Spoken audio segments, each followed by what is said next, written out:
மூத்த பத்திரிகையாளர் திரு ஆர்.கே. ராதாகிருஷ்ணன் அவர்கள் இணைகிறார். ஒரு பேரலல் நம்மால பார்க்க முடிகிறது. சமாஜ்வாதி கட்சியில தந்தை முலாயம் சிங் யாதவ், மகன் அகிலேஷ் யாதவ் அவர்களுக்கு இடையே கூட இந்த மாதிரியான முரண்பாடுகள் வந்தது. இது தேர்தல் ஆணையம் வரைக்கும் போனதை பார்த்தோம். அதோட இதை ஒப்பிடலாமா? இது இந்த கேஸுடைய யூனிக்னஸ் என்ன பார்க்குறீங்க? அன்புமணி இதை எப்படி எதிர்கொள்வார்னு நினைக்கிறீங்க? ஒரு பொதுக்குழு கூட்டத்திலேயே நேரடியாக தந்தையோட விவாதித்தார், அதுக்கப்புறம் என்ன தனியாக வந்து பாருங்க அப்படின்னார். இந்த முடிவை அப்படியே ஏற்றுப்பார்னு கருதுறதா இல்ல அதற்கு சண்டமாரதம் செய்வார்னு நீங்க கருதுறீங்களா?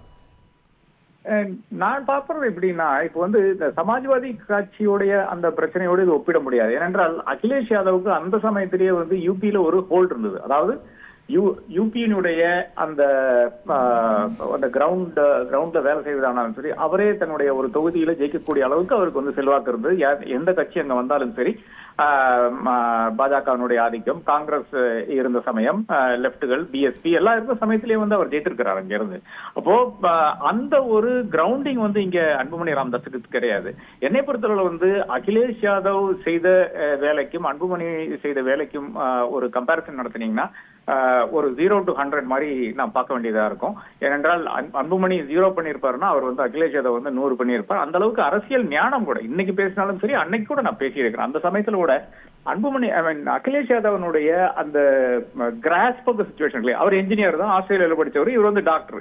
இது ரெண்டும் தான் வித்தியாசம் என்று பார்க்கிறேன். ஆனால் அந்த ஒரு பாலிட்டிஷியனுக்கு இருக்க வேண்டிய அந்த கிராஸ் ரூட் கிராஸ்ப் நிச்சயமாக அகிலேஷ் யாதவுக்கு இருந்தது. அந்த அளவுக்கு வந்து அந்த அரசியல் ஞானம் இருந்தால் நிச்சயமாக அன்புமணி வந்து கட்சியை வந்து முன்னாடியே கைப்பற்றி வைப்பார். இப்போ முலாயம் சிங் நடந்த விஷயம் என்ன? முலாயம் சிங் ஏறத்தாழ அந்த கட்சியை விட்டு ஒதுங்குற மாதிரி தானே போயிட்டாரு. அகிலேஷ் யாதவ் விட தானே ஏறத்தாழ முழுமையாக அந்த கட்சி வந்தது. அப்போ நாம கேட்கக்கூடும், ஆட்சிக்கு கொண்டு வந்தார் 96 ஆட்சிக்கு கொண்டு வந்தவர் யாரு? முலாயம் சிங் யாதவ் தான். அந்த டைம்ல வந்து அகிலேஷ் யாதவ் வந்து சீன்லயே கிடையாது. அப்படி ஒரு சிச்சுவேஷன்ல எப்படி நீ கட்சி முழுமையாக அகிலேஷ் யாதவ் கிட்ட போகும்? அந்த அளவுக்கு வேலை செய்திருக்க வேண்டும். அந்த அளவுக்கு வந்து அந்த கேடர் வந்து உங்களை மதிக்க வேண்டும். அப்பதான் அது வரும். அந்த மதிப்பு இங்க வந்து யார்கிட்ட இருக்குன்னு பாத்தீங்கன்னா ஐயா ராமதாஸ் கிட்ட தான் இருக்கே தவிர நிச்சயமாக அன்புமணி கிட்ட இல்ல. இதுதான் ஒரு பெரிய ஒரு பினாமினல் வித்தியாசமாக நான் காண்கிறேன்.